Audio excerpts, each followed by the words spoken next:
Good morning વિદ્યાર્થી મિત્રો. આજે આપણે standard 7 English sem 1 unit number 1 હતા આપણે, બરાબર? તો યુનિટ નંબર 1 માં બધી જ એક્ટિવિટીઝ આપણે પૂર્ણ થઈ ગઈ છે. હવે આપણે એક્સ્ટ્રા વધારાના પ્રશ્નો છે આપણે જોઈએ જે એક્ઝામને લગતા છે, બરાબર? તો આપણે એક્ઝામમાં શું આવી શકે છે એ પ્રશ્ન તમારા નંબર આપી શકશે, દેવાનો કોઈ પણ નંબર આપી શકાય છે. તો ક્વેશ્ચન નંબર 1 પણ આપી શકાય છે. તો નીચે આપેલા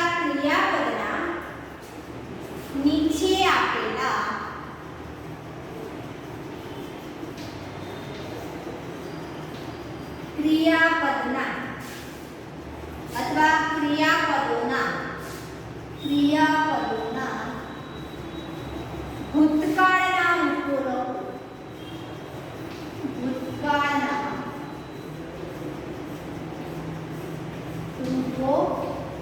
લખો. તો આપણે પહેલા ચેપ્ટરમાં શરૂઆતમાં આપણે કેટલાક ભૂતકાળના રૂપો લખાવી દીધા હતા, બરાબર? તો આ બીજા એક્સ્ટ્રા છે એટલે તમારે ના લખ્યા હોય તો પણ લખી દેવાના છે. તો સી એટલે જો, અને એની સામે આવશે સી નું ભૂતકાળનું રૂપ આવશે તો. એસ એ ડબલ. ત્યાર પછી second number feel. F E F double E L feel. તો આવશે fail. F E L T. Okay. ત્યાર પછી આવે છે થર્ડ નંબર ગો. ગો નું ભૂતકાળ થશે went. W E N T. Okay. ત્યાર પછી જોઈએ આગળ 4 નંબર. આ જે ભૂતકાળના રૂપો છે એ તમારે 7th સ્ટાન્ડર્ડમાં અત્યારે તો આવે છે, પણ આગળના ધોરણમાં આપણે 6th સ્ટાન્ડર્ડમાં પણ આ પ્રમાણે લખાવેલું છે, તો એ પણ તમે રીડ કરી શકો છો, એટલે કે વાંચી શકો છો. તો અહીંયા આવ્યા છે 4th નંબરમાં કોમ. C O M તો M આગળ C A M. આગળ જોઈએ 5th number R I S E તો રોઝ. તે જ પ્રમાણે 6 number seat. S I T set. નું આવશે સેટ. ત્યાર પછી 7 number F L Y fly. Flew આવશે. ફ્લાય નું F L E W. Okay. આગળ જોઈએ થિંક. થિંક એટલે વિચારવું થાય છે. થિંક નો મતલબ શું થાય છે? વિચારવું. T H I N K. Think નું શોર્ટ થાય છે T H O U G H T. આગળ હોલ્ડ. શું થાય? 9 number hold. H O L D hold. ત્યાર પછી આગળ એનું છે ભૂતકાળ છે H E L D. આગળ જોઈએ મેપ. 10 નંબરમાં મેપ એટલે બનાવવું આવે છે M A D. તો M A D map. Cry. Cry એટલે રડવું. ક્રાય નો મતલબ શું થાય છે? રડવું. C R Y cry. તો એમ થાય છે C R I E T cry. આગળ ગેટ. ગોટ. 12 નંબરમાં G E T ગેટ. તો અહીંયા થશે ભૂતકાળ થશે ગોટ. ઓકે. જીઓ ગોટ. હવે આગળ જોઈએ આપણે સાચો વિકલ્પ પસંદ કરીને પ્રશ્ન ના ઉત્તર આપો. તો આપણે વિકલ્પ લખીશું, એના ઓપ્શન 4 લખીશું નહીં, બરાબર? તો વિકલ્પ લખી અને ડાયરેક્ટ આપણે એનું શું લખવાનું છે? આન્સર લખવાના છે. વિકલ્પ લખીને પછી શું લખવાનું છે? આન્સર. તો આપણે હવે તમારા નંબર આપવાનો છે. ક્વેશ્ચન નંબર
આર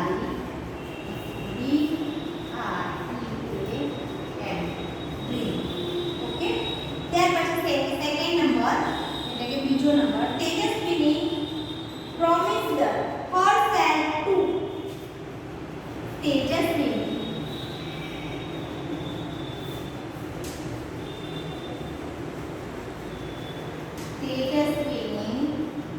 promise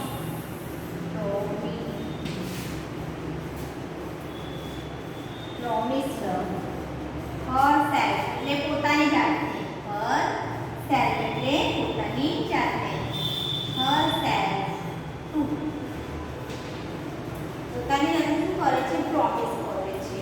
શા માટે? તો કે એવા જ પ્રકારની સાયકલ બનાવવા માટે. તો અહીં આન્સર આવશે make flying bicycle. Make MEK make FLYING flying bicycle BICYCL bicycle બનાવવા માટે કે આવી ઉડતી બાઇસિકલ હું બનાવી એવું પોતાની જાતે શું કરે છે? પ્રોમિસ કરે છે. ત્યાર પછી આપણે જોઈએ થર્ડ નંબર, ત્રીજો નંબર જોઈએ. which word in the paragraph which word word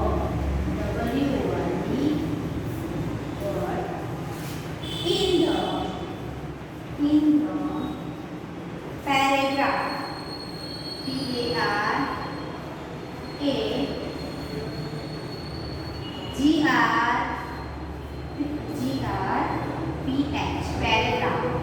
paragraph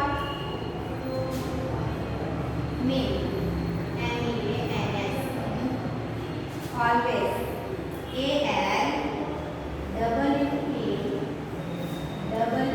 ALWAYS always. Okay, તો શું આવે છે એમાં? forever. આન્સર શું આવે છે? forever. ડ્રીમ હતો, ઓફસાઇડ હતું, બરાબર? તો એની અંદર આન્સર આવશે forever. FOREVER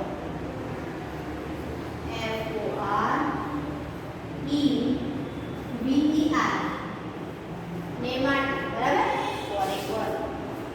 તો વિદ્યાર્થી મિત્રો, આ હતા કેટલાક ઓપ્શન વિકલ્પો હતા. તો ઉદાહરણ પ્રમાણે સરખા ઉચ્ચારવાળા શબ્દ લખો અને શબ્દકોશનો ઉપયોગ કરી શકો છો. તો આપણે એના સરખા ઉચ્ચારવાળા એટલે બેગ હોય તો ટેગ, કાઇટ હોય તો રાઇટ, બેલ હોય તો હેલ. ઓકે, આ પ્રમાણેના જે આપણે બોલવામાં એક જેવા લાગતા હોય એવા સરખા ઉચ્ચારવાળા આપણે શું લખવાના છે? સ્પેલિંગ લખવાના છે. તો આપણે જોઈએ હવે આપણે ક્વેશ્ચન નંબર 3 આપી શકો છો અહીંયા. ક્વેશ્ચન નંબર 3 કે સરખા ઉચ્ચારવાળા શબ્દ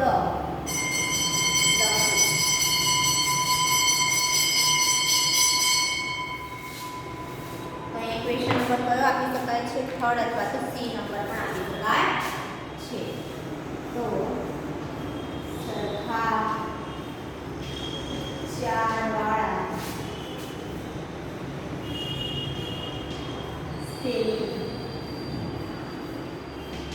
અથવા તો શબ્દો લખો. સરખા ઉચ્ચારવાળા સ્પેલિંગ અથવા તો શબ્દ લખો.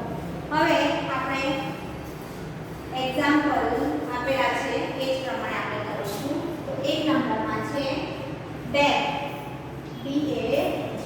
બેગની જગ્યાએ ટેગ પણ આવી શકે છે, TAG, બેગ, ટેગ. ત્યાર પછી જોઈએ સેકન્ડ નંબર છે KITE, કાઇટ. તો રાઇટ, RIGHT. ત્યાર પછી થર્ડ નંબર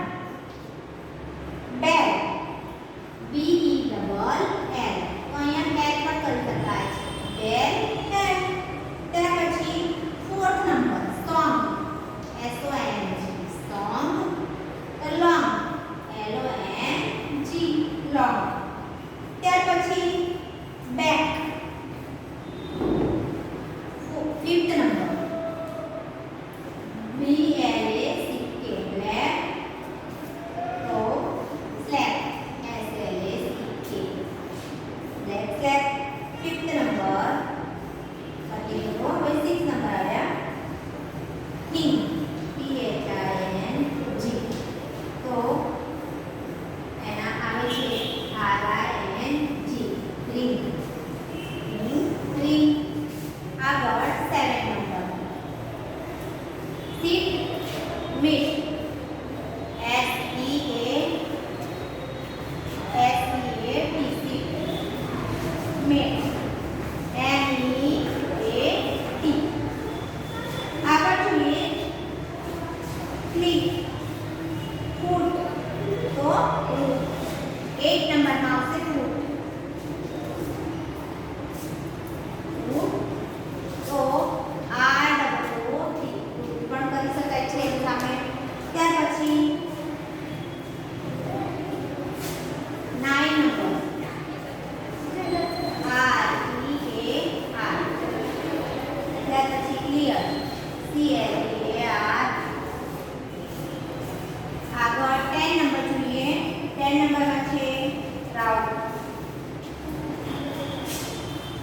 ROUGH. એ જ પ્રમાણે TOUGH. ઓકે. તો આ પ્રમાણેના આપણે વેલ સેલ વેલ આ રીતે પણ આપણે બીજા વાક્ય બનાવી શકીએ છીએ. કેટ રેટ કેટ રેટ આ પ્રમાણેના વર્ડો પણ બનાવી શકીએ છીએ. તમને આનાથી વિશેષ જો વધારે વર્ડ આવડતા હોય બરાબર તો પોતાની જાતે પણ કરી શકાય છે. તો વિદ્યાર્થી મિત્રો આપણે બીજું એક ક્વેશ્ચન જોઈશું આગળ. Question number 4. ક્વેશ્ચન નંબર 4 જેમાં જે રાઈટ વર્ડ્સ હોય તો આપણે શું કરવાનું છે? રાઉન્ડ કરવાનું છે. રાઈટ વર્ડ્સની સામે આપણે રાઉન્ડ કરવાનું રહેશે. Question number 4.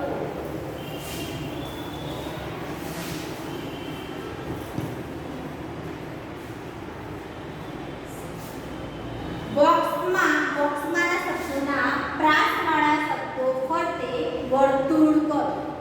એટલે સર્કલ કરવાનું છે. બરાબર? તો ગુજરાતીમાં લખું છું. બોક્સ અહીંયા ક્વેશ્ચન નંબર 4 આપજો. બોક્સમાંના શબ્દોના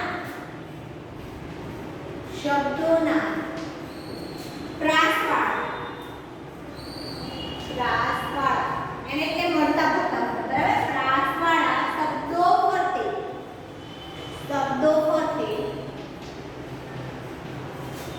વર્તુળ કરો. એટલે કે સર્કલ કરવાનું છે. વર્તુળ કરો. તો આપણે જોઈએ એક નંબર DARK બરાબર.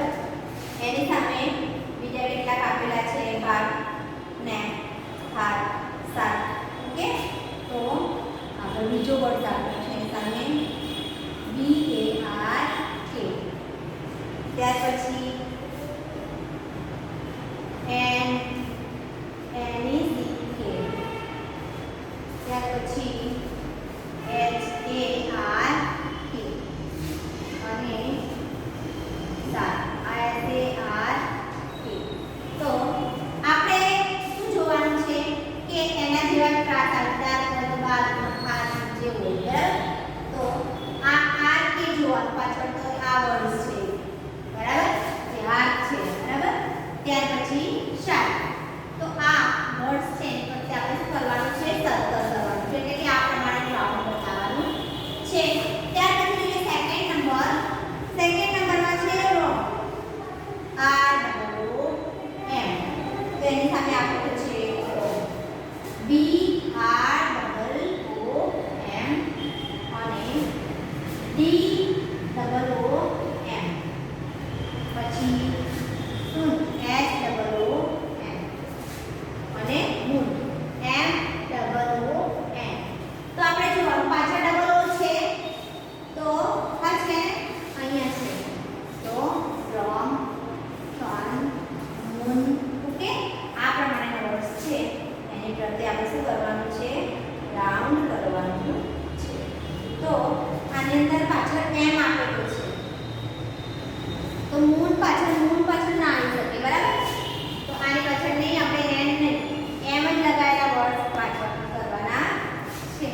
વિદ્યાર્થી મિત્રો, how many did you? Unit number 2 છે હાઉ મેની ડીડ યુ. હવે એમાં એક્ટિવિટીઝ નંબર 1 એ પર જઈએ કે થોડા દિવસ પહેલાં રાકેશનો જન્મદિવસ હતો. શું હતું? કે થોડા દિવસ પહેલાં રાકેશનો જન્મદિવસ હતો, તેનો ફોટોગ્રાફ જુઓ. હવે તમારા શિક્ષક રમત રમાડે તે પ્રમાણે રમો. તમારા શિક્ષક વાક્ય બોલશે. ચિત્રને આધારે સાચા વાક્ય સામે ટી અને ખોટા વાક્ય સામે એફ એટલે કે ફોલ્સ લખવાનું છે.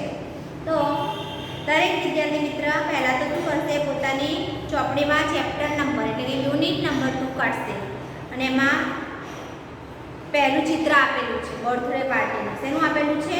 બર્થડે પાર્ટી એટલે કોઈ પણનો બર્થડે હશે, એમાં બર્થડેની ઉજવણી કરી રહ્યા છે. તો એક ટેબલ મૂકેલું છે, ટેબલ ઉપર કેક, ગિફ્ટ અને ઘણા બધા ફ્રેન્ડ પણ આવેલા છે એવું પિક્ચર આપેલું છે.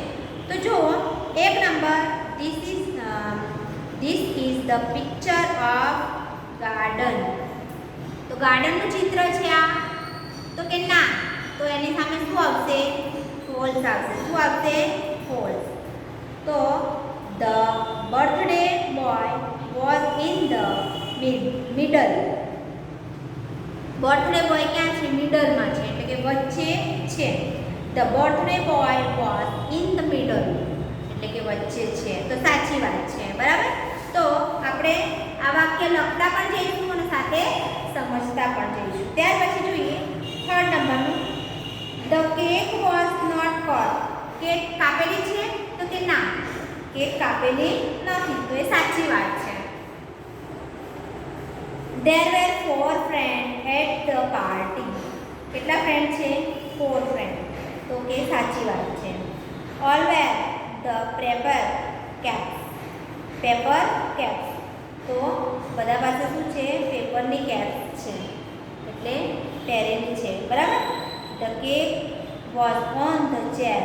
ચેર પર કેક મૂકેલી છે? તો કે ના, તો એ ખોટી વાત છે. ઓલ વેર ઇટિંગ કેક. બધા કેક ખાઈ રહ્યા છે. તો કેક કાપી જ નથી, તો ક્યાંથી ખાય? તો એ પણ વાત ખોટી છે. The birthday boys father was present in the party. તો કે બર્થડે બોય છે, એના પપ્પા ત્યાં પ્રેઝન્ટ છે એટલે કે હાજર છે પાર્ટીમાં. તો એ ખોટી વાત છે. ના, તો કે બર્થડે બોયના પેરેન્ટ્સ કોઈ છે નહીં. તો કે કોણ છે? તો કે એના ફ્રેન્ડ જ છે. બરાબર. તો આપણે આને લખતા જઈશું અને સાથે સમજતા પણ જઈશું. ઓકે. તો 1 નંબર જોઈએ આપણે. Activity number 1. Activity 1 number. Okay. તો લખતા જઈશું કે this is the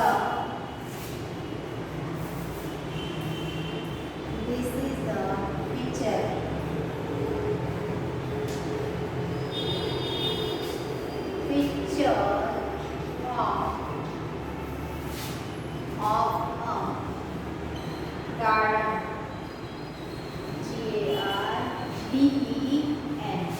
તો ગાર્ડન છે કે છે. તો આ વાત ખોટી છે. તો આપણે લખવાનું છે એફ લખવાનું છે. શું લખવાનું છે? એફ. ત્યાર પછી જોઈએ આપણે સેકન્ડ નંબર. શું જોવાનું છે? Second number. તો the birthday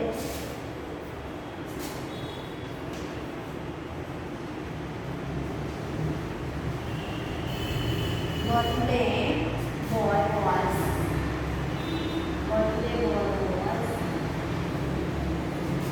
in the middle.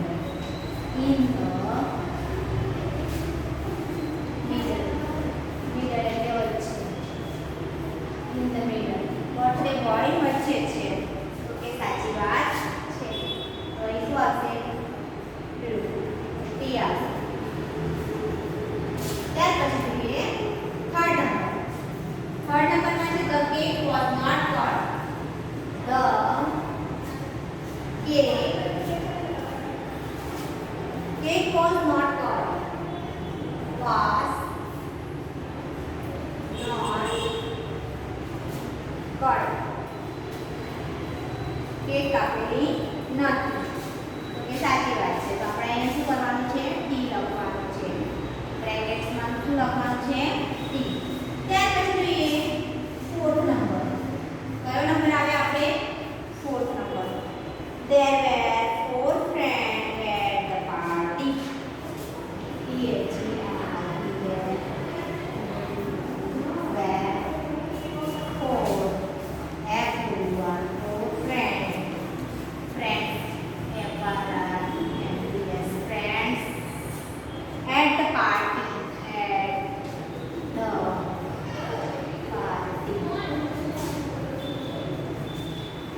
Four friend હતા પાર્ટીમાં. કેટલા ફ્રેન્ડ હતા?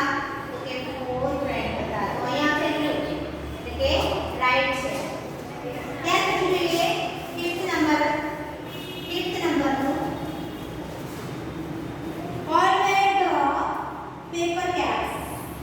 All a double n all were the paper P-A-P-E-R paper caps. C-A-P-E-P-S paper caps.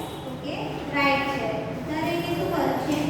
Paper caps છે પહેરેલી છે. તો કે સાચી વાત છે. તો આગળ જોઈએ 6 નંબર.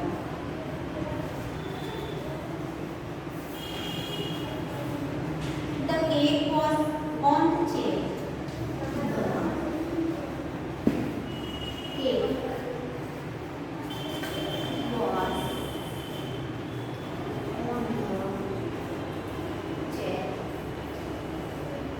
તો કેક ક્યાં પડી છે? જે ચેર પર છે?